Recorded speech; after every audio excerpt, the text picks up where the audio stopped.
Hello, it's Sarah from Archive of Hearts, and I'm here with my week of reading wrap-up. This is where I talk about the books that I read this week, what I'm currently reading, and potentially could read next week based on my mood. Y'all, you're gonna see me picking this up pretty frequently. It is hot. It's really hot here now. So I know you're used to seeing me in sweaters during summer months, but we've taken a turn, usual for around this time of month. But we also have a challenge in that Northern California is on fire. And I don't mean that metaphorically, I mean that quite literally. There's the Point Reyes fire happening north.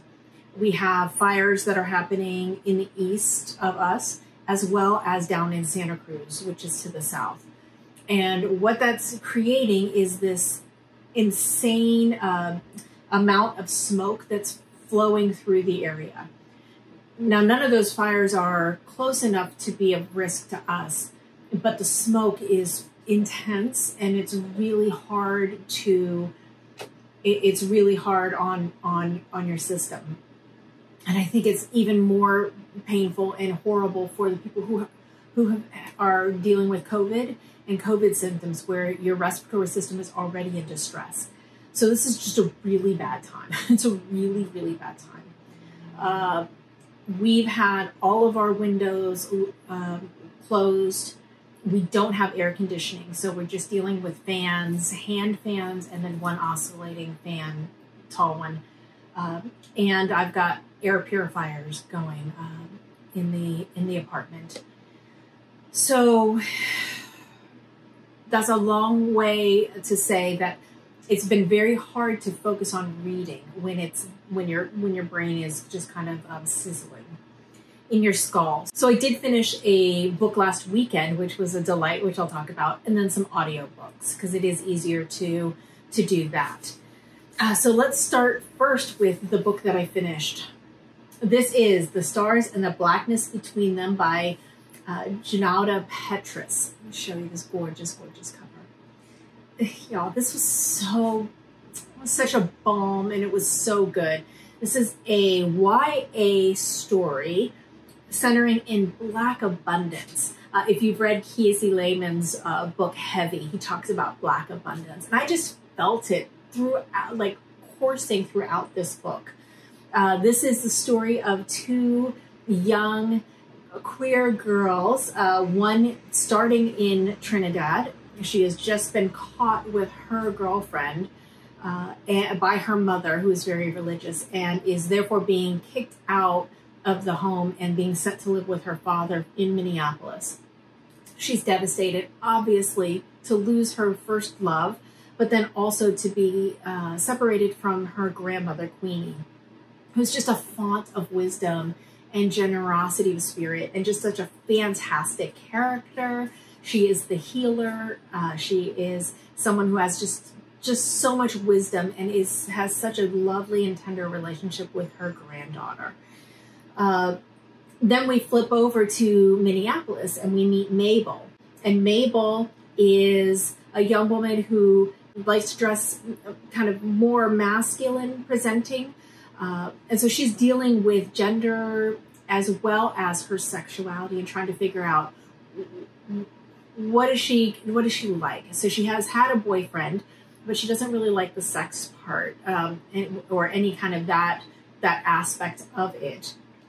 She hasn't had sex, but getting, kissing and all of that she just likes the closeness and the intimacy. And so she's really questioning, is it him or is it her? In terms of was it specific to the fact that she didn't like kissing this boy? And so she's kind of grappling with all of that.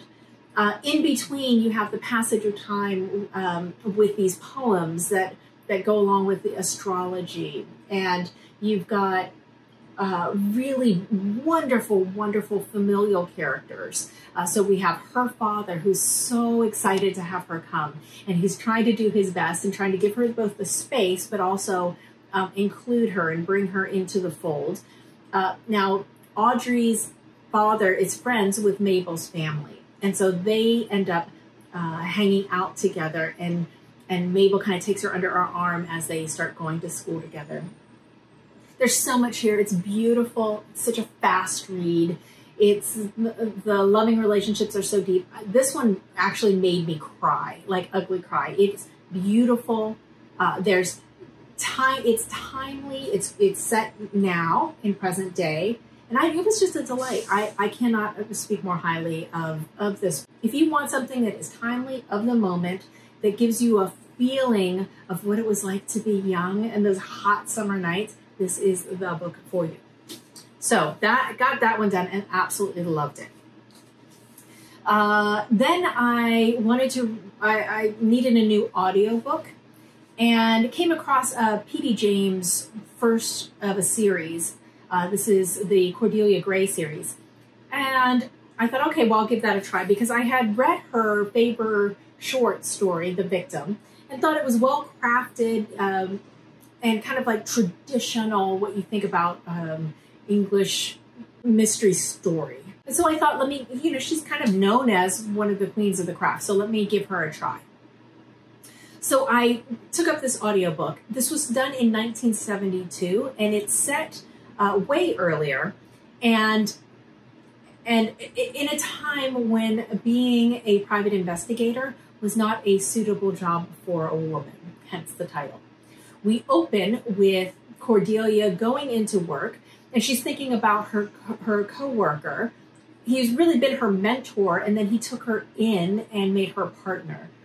And he's been dealing with depression. He's been really struggling, and it's very, very clear that he's kind of going through something. So she's concerned about him, but she's also excited by this opportunity of being a private investigator and opening this company with him. But she also knows that she's taking a huge risk financially because now she's a partner. She's not paid as an employee. She arrives at the office, and the secretary there basically says that her partner, Mark, is in his office, but the door is locked and he won't answer. And she gets the key, and when she opens the door, she sees that he has killed himself and left her everything. So she is now in a place where she has this brand new business. She's dealing with the grief of losing her mentor, but an opportunity comes up. And this opportunity it comes in the form of the secretary, kind of an administrative assistant of this very famous, very famous scientist. So she goes with them and meets this man, and he's really grieving the loss of his son, who also killed himself. And so I think the parallels between what she's going through as well as what this man goes through allow her to kind of jump into this case because he wants to know why. He wants to understand his son better. So she jumps in and goes to find out more about him. And it's set outside Cambridge, and there's just lovely setup and trying to understand her. And we get her backstory, how she wanted to go to school and she wanted to go further, but her father would not let her. But for different reasons than the normal ones. She's a very interesting character because she has some moral ambiguities, and she has some things about her that allow her to take really interesting risks, and that I didn't expect. So she's kind of plucky, but also very cerebral, and I liked how atmospheric the book was. I liked it that it was smart, very pacey, set outside of Cambridge, so you get a lot of the academic side there, which I love very much. So I really enjoyed it. And I was horrified to find out that there's only another one in the series, and then that's it. She didn't do any more with this character. So I feel like I started down a road that all of a sudden became a dead end. So that's kind of a bummer.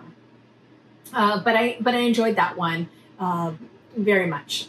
So then let me talk about the next one. So again, because it's so hot, because it's really stuffy in here, reading hasn't been easy. So I decided to jump on another audiobook. And this was Pizza Girl by Kyoung Frazier. And I was up for another contemporary book, given the fact that I had such success with The Stars and the Blackness between them. This is, we're following a main character. She's an 18-year-old, just out of high school, found herself pregnant with her boyfriend's child. Her boyfriend and her mother are very, very excited about this birth, and she is nonplussed. She kind of is a little shruggy about the whole thing. She is a pizza delivery girl, and one day she delivers a pizza to this house, and the woman who opens the door is a kind of stay-at-home mom, and there's just a connection between these two characters, and they form this very strange relationship. They're both going through different things, and she's just captivated by her, and it's you get a sense, and it becomes clear that she's grieving. Her father had died a few years earlier, and she probably has not processed that. And so there's a lot of poor decision making. This is one of those books that if you want to read about a train wreck that's not your own life, this is a pretty good way to go. I found it to be interesting. And I really liked a girl slacker that's in such dire straits. And so there's trigger warnings for alcohol and pregnancy. Like I said, she's going through some things. So that is, I thought it was okay. I gave it a 3 stars. Now let's talk about what I'm currently reading or currently staring at because it's too damn hot. So I did get some more read from the Virginia Woolf diaries. This is the Persephone edition, and it's still very, very good. And it's something I can dip in and out of, which is super helpful right now. So making progress there. That's something I'm reading with Elizabeth from Bookish North. I have not read any more on Marcel Proust, In Search of Lost Time, Volume 1, Swann's Way. I will get back to this, but again, like I've said before, this one is super cerebral, and I would not be able to keep the thread right now, given the heat and lack of oxygen in the apartment. But here's a good thing that I'm kind of dipping in and out of, and this is Zadie Smith's Intimations. So I haven't read any more, but plan on at least grabbing 1 or 2 of the essays in the next week. Then I really wanted to kind of read a little bit more out of my Book of the Month Club choices lately, because I think they've just been really solid. So I picked this up. It's so funny because I picked these 2 up. I picked up Luster by Raven Leilani, and I picked up The Death of Vivek OG by Akwaeke Emezi. And I thought this was what I was going to choose, but this one called me from the very first sentence. Now, this book, the very first sentence of it immediately brought me to one of the most pivotal scenes in this book. And this is Kintu by Jennifer Masubuga Makumbi. Read Soul Lit, that's Dee Dee. She runs a fantastic Instagram channel, Read Soul Lit. She did a read-along of this and with a few other people, and fantastic conversation. But the parallels of that first sentence and this pivotal scene were striking. So it started off with a bang, so fast. I think I'm on chapter 11, and we open with the fact that Vivek OG has been killed, and then we start to peel back and go to the generations, and we're looking at his mother and his father, their relationship with his uncle and his aunt, and his relationship with his cousin. And very interesting. It's as I said, fast-paced, very engrossing. Something's going on with Vivek, and we're trying to piece it together and figure out what's happening with him, and how did he. And so there's a mystery also of who killed him, and then also what's going on with him. So enjoying that right now. And And then I'm also doing the next installment for my BookTube Prize book. So that's the last of all of the books that I have to read for the BookTube Prize. I'm a little sad that it's almost over, but I'll get that done before the final round of judging, no doubt. Okay, and then what am I interested in? So I do have to read next week. I have to read A Burning. This is by Megha Majumdar. And this is for my In Real Life book club. We're going to try to meet next week and talk about this. I hear it's very fast paced, so that'll be great. This one's still calling out to me. This is Luster by Raven Leilani. I'm still hearing great things about this. The buzz is still strong.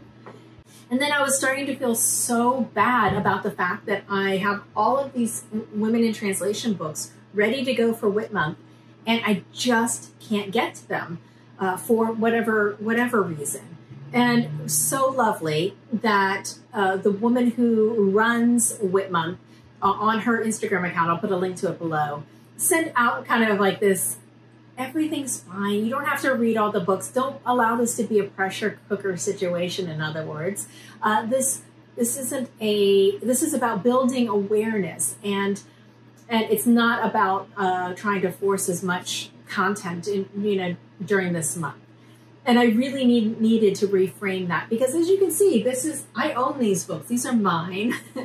I am a regular consumer of women in translation as part of my reading diet already. So I think I'm okay.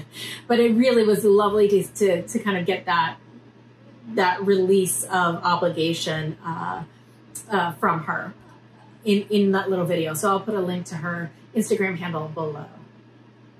And then other than that, I'm just really going to take it easy on myself because of kind of the pressure and stress of what's going on outside, how we're trying to survive here inside our little apartment. We have to keep all the drapes closed to keep it cool. And so it's just not the best and most conducive time to sit down and curl up with a book. So wish me luck. The last thing I wanted to make mention of and to draw your attention to is the fact that I started, not last week, but the week before, a new series that I'm gonna do once a month. But it is a collaborative type of series, and it's called, we were calling it Get to Work Wednesday, and it's kind of subtitled From Books to Action. Well, we have our second contributor, which is Alba from Seriella. I'll put a link to her channel below, and specifically the video. And I'll be creating a playlist that you can follow along with as well. But she flipped it, which I think is right. And so it's going to be now, we'll create a hashtag From Books to Action. So we'll be putting out content, myself and a few other people, every Wednesday. She was last Wednesday. We have someone who's going to be doing next Wednesday, and someone thereafter. I don't want to out them yet in case something should happen with their opportunity to upload. So, but I will let you know next week what that video was so that you can subscribe to their channel and follow along. And the idea is to share any kind of concepts, ideas that we have to collectively work to systemic change. So we've been reading all of these anti-racism books. We've been reading all these books about challenges with our judicial system, our legal system, so all these different things that we have an opportunity to change, but how and what can we as individuals do? And so the idea was, let's focus on that. Let's focus on taking the ideas from books, putting them into action, and sharing what those could be, so that you hopefully are inspired to do one, maybe more of said actions.